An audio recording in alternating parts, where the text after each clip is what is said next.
Hello, everybody. Thank you so much for joining us this morning. I hope you had, if you've been here already for your first day yesterday, you had a good time. Otherwise, if you're just coming into the event for the first time, welcome. We are delighted to have you.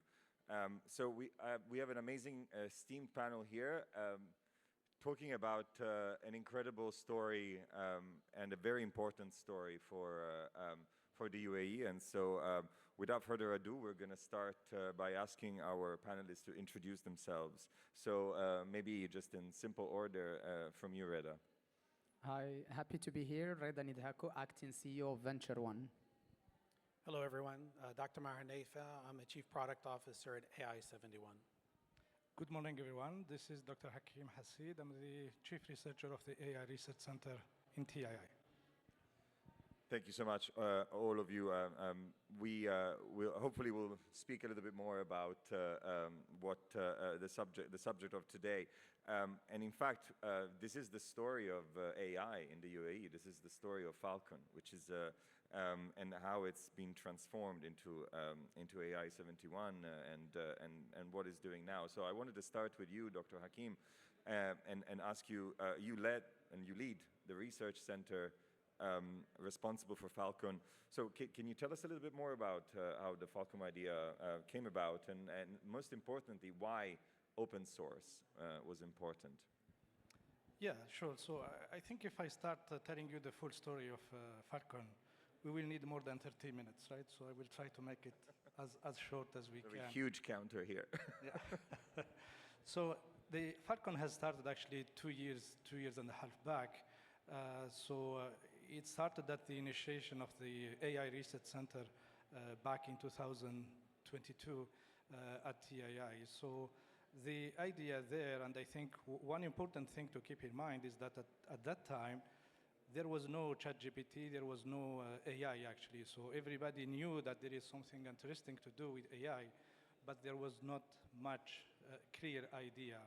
And this is where I think it's important to highlight the role of the leadership and the management in gearing the R&D towards things that are extremely important and where it's important to take the risk.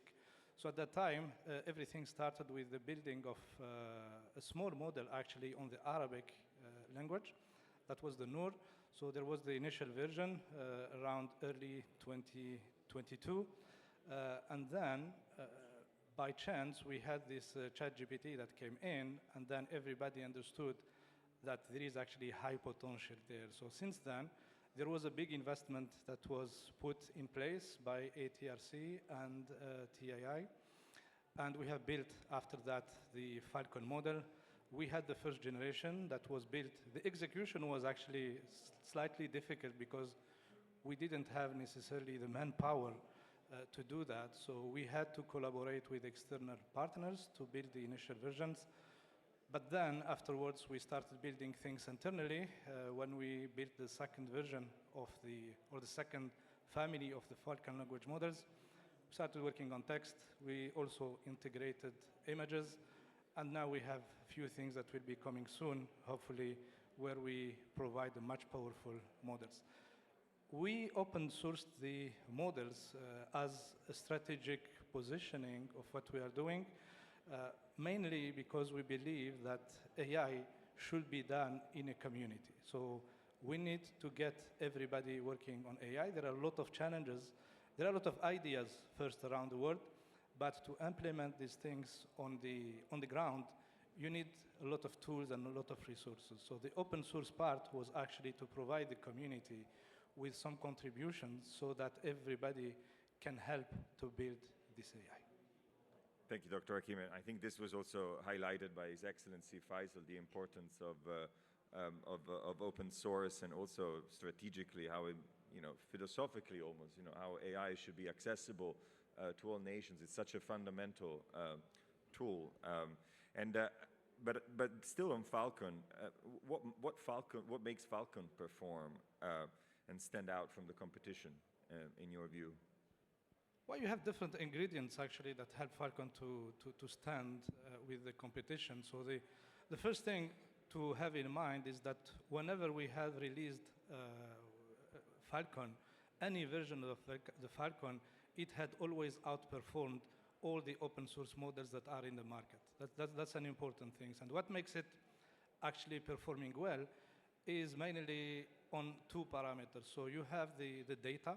So we are investing a lot on the data, cleaning the data, making sure that the data that is used to train these models are clean enough to build, to expect some increase in the performance.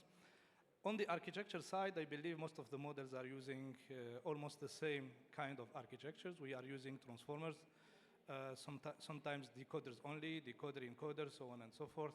So there is no much things to say there. And I think we need also to acknowledge the work of the talents that we have in the center.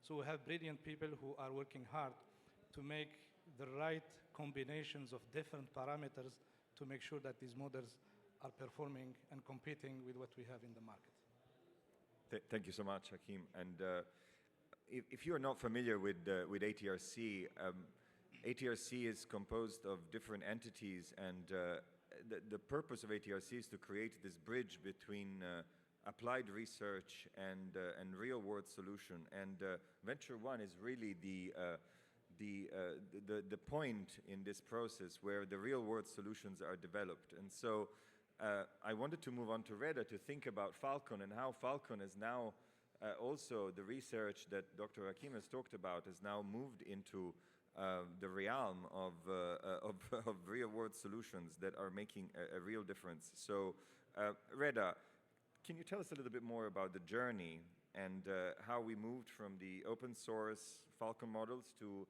AI71, which is a commercial endeavor? Yeah, I think obviously after the global success of Falcon, from within our ecosystem in ATRC, it was obvious that the next thing to do is to actually create a champion that puts action and puts Falcon into action and starts solving actual problem statements using Falcon. So one thing was to have a very strong model that we fully control and we understand and we drive the roadmap. The other thing was to put it in action to solve actual problem statements. So the initial intent of AI71 was really to create these solutions that make an impact and create value to our end users. So we've done that through three areas. The first one is towards developers. So we pushed the bar into making Falcon even more accessible to developers by working on engines that optimize the inference into Falcon. And through our API hub, we make it a smooth process for organizations and developers to consume Falcon. The second area was around using Falcon to interact with every organization's knowledge base and systems. This is a no-brainer use case that every organization needs. And this is what we focused on by building a platform that allows every entity to use Falcon within their premises to interact with their data and drive insights from data, saving them time. Last but not least, we've selected specific sectors and domains that matter to Abu Dhabi and where we think Falcon can make a huge impact, and we started building turnkey solutions using Falcon. We did this in the medical with our doctor assistant. We did this in education with our AI tutor, in construction to optimize certain processes, and also in legal by creating a legal assistant. All this with one guiding principle, which is preserving customers' data and not jeopardizing their data. And us being very close to Falcon team allowed us two things. One is to feed back the research team into the requirements of the products, but also the fact that we're using Falcon, which is open source, gave us confidence in putting these solutions in place without jeopardizing our customers' data. Thank you. And I mean, I think the integration of the ATRC ecosystem is certainly something that comes to your advantage, but I also think that there must have been challenges. What were some of the biggest challenges in this journey? Well, there are a million challenges linked to creating a new venture in a tech space. But if I am to focus on specific challenges that we faced, I guess the first one is the speed of the technology development. The guy sitting there runs very fast. And actually, his peers in the world run as fast in the last 2 years. This puts a lot of pressure on product teams. It's actually the other way around. Usually, the product guys put pressure on the research teams. In this instance, we have a technology that is evolving super fast in the last 2 years, which pushes us to do few things. One, we need to adopt modular architecture and agile processes that allow us to evolve our solutions as the technology evolves. The second challenge is probably around talent.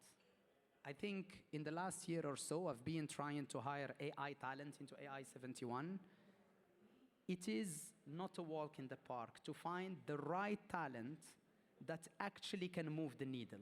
Not anyone that's got to interact with AI, but really the talent that actually can come and contribute and make an impact. Last but not least, and this is perhaps a challenge that is specific to the UAE, when we launched AI71 exactly a year ago, we actually got overwhelmed with client demand. This is not a typical challenge that a startup has. I guess this is a result of the UAE having played an amazing role into driving AI awareness. The organizations here in the UAE are very conscious of the impact of AI, and they all want to adopt AI. Actually, day 2 of us launching AI71, we were actually overwhelmed with organizations from all sorts in Abu Dhabi and the UAE, government, private, small, large entities, wanting to put Falcon into play and start using Falcon. What we've put in place for that are 2 things. One, we've put a framework of prioritization. We only work on use cases that actually make an impact and have a clear ROI. And second, and maybe Dr. Mahir can talk to that later, we've put in place an advisory and custom solutions team that actually supports these end users in their journey of picking the right use cases instead of boiling the ocean. Thank you.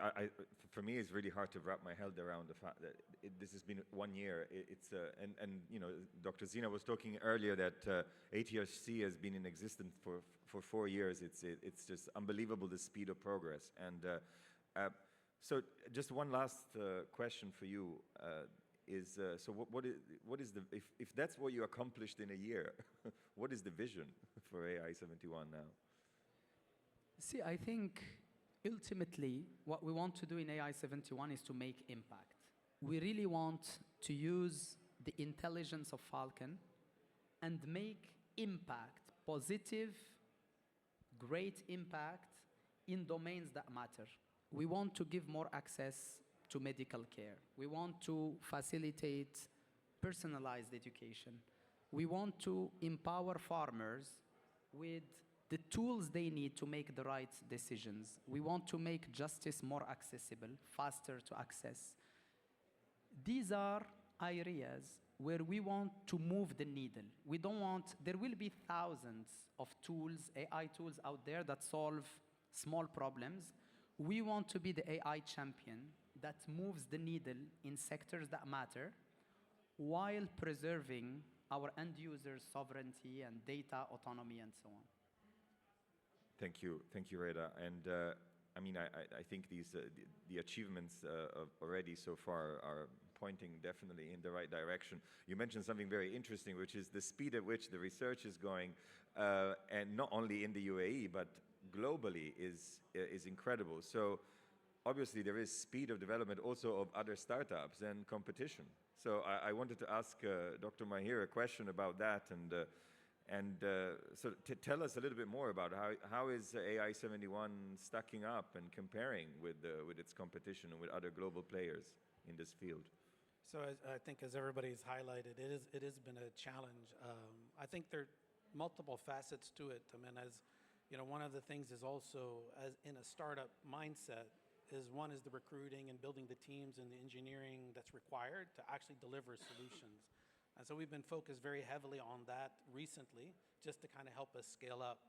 But I think, part of when you think about technology, and I think Reda touched on it as well, is how do you use that technology? And I think where we're really focused is not necessarily trying to be a company for everyone, but trying to pick spaces where we want to be differentiated.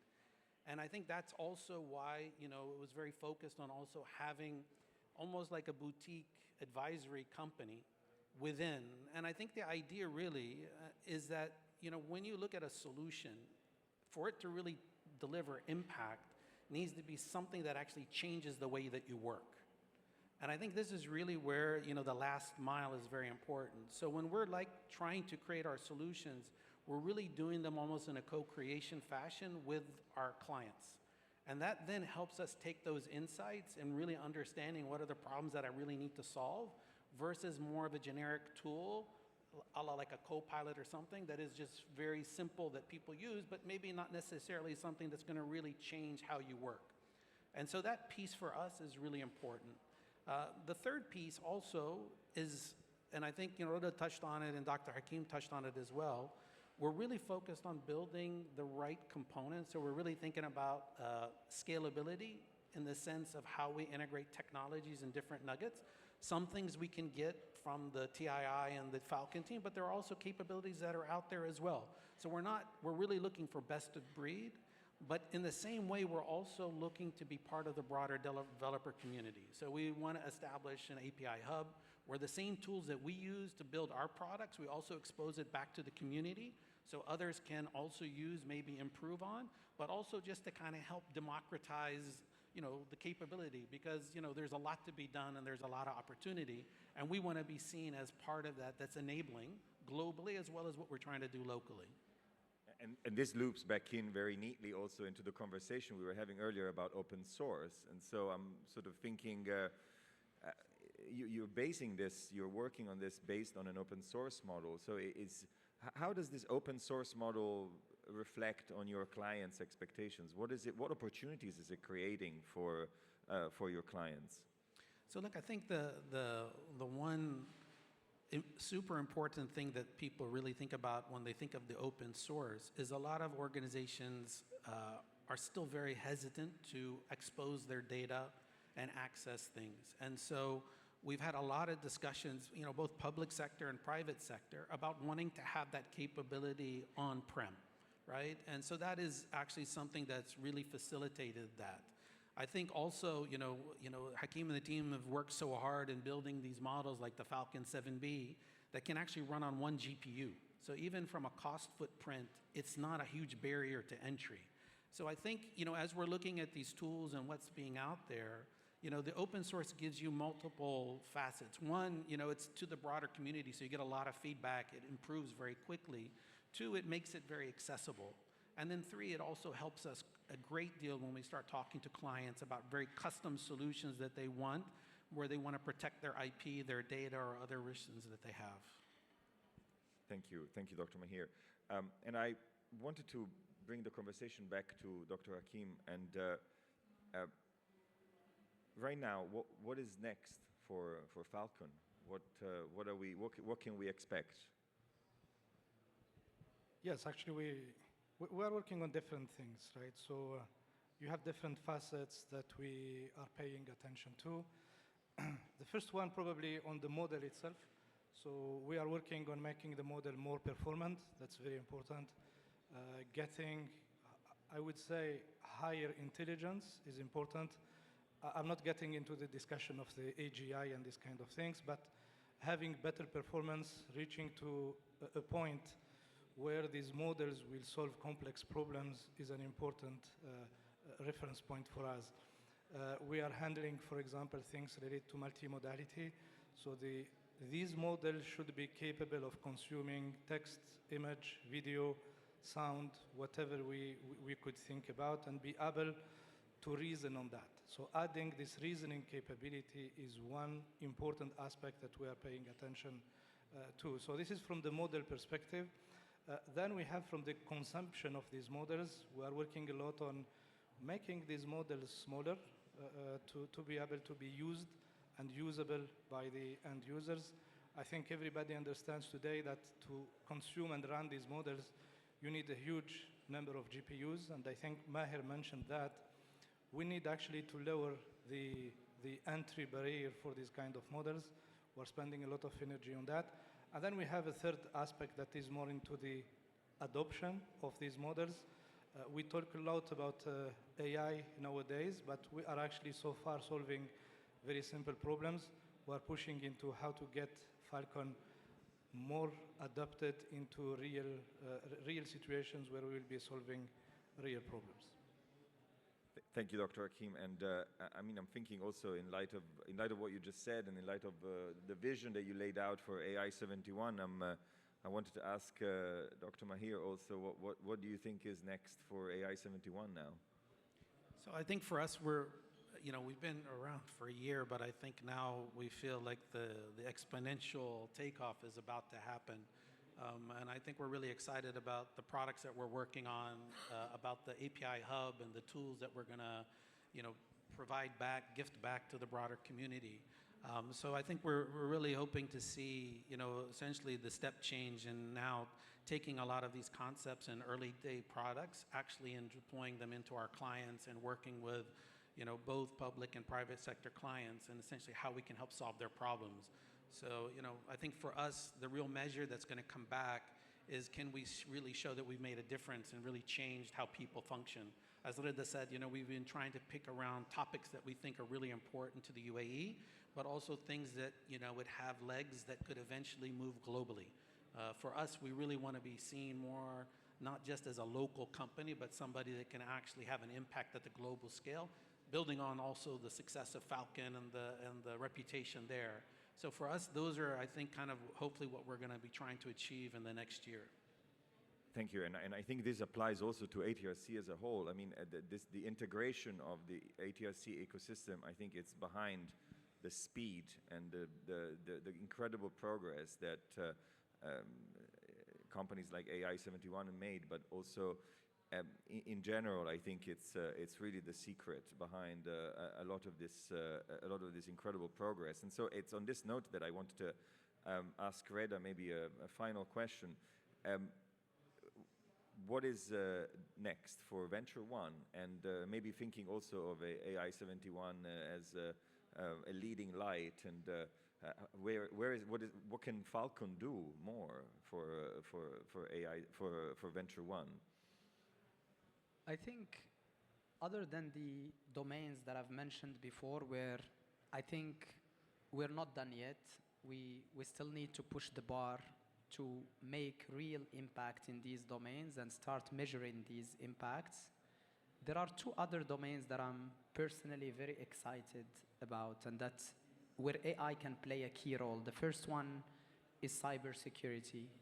Yesterday, Dr. Najwa, in her keynote speech, she mentioned how AI can play a key role in elevating the security posture of organizations. I think AI, quantum computing, and other technologies are bringing threats to the organization's landscape.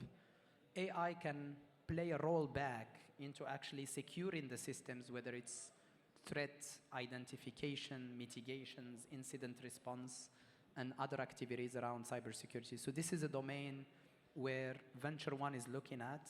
2 weeks back, we've launched a new company called Quantum Gate, which builds post-quantum crypto solutions. So this is an area that is in our radar, and now moving forward, we'll see how AI can play a role in that domain. The second domain is autonomous capabilities and robotics. I think the evolution of AI today will have a massive impact into autonomous capabilities and robotics. It will enhance dramatically the human-machine interactions, and we will have very soon much more capable autonomous systems powered by AI that we can put actually in the benefit of organizations to streamline their processes or drive more automation and so on and so forth. So these are two domains that we will be also spinning out from VentureOne in the next months. Thank you, Reda. And if you haven't, please check the program. We have another conversation around quantum gate, also where that Reda will be part of, this time on the fireside stage. So giving also the audience an opportunity to ask questions and interact in what is the latest development in VentureOne, and probably also incredibly exciting as AI71. So with this, I wanted to thank you all for sharing your views and for telling the amazing story of AI in the UAE. And thank you so much, and please a round of applause for our guests. Thank you so much. Thank you for joining us.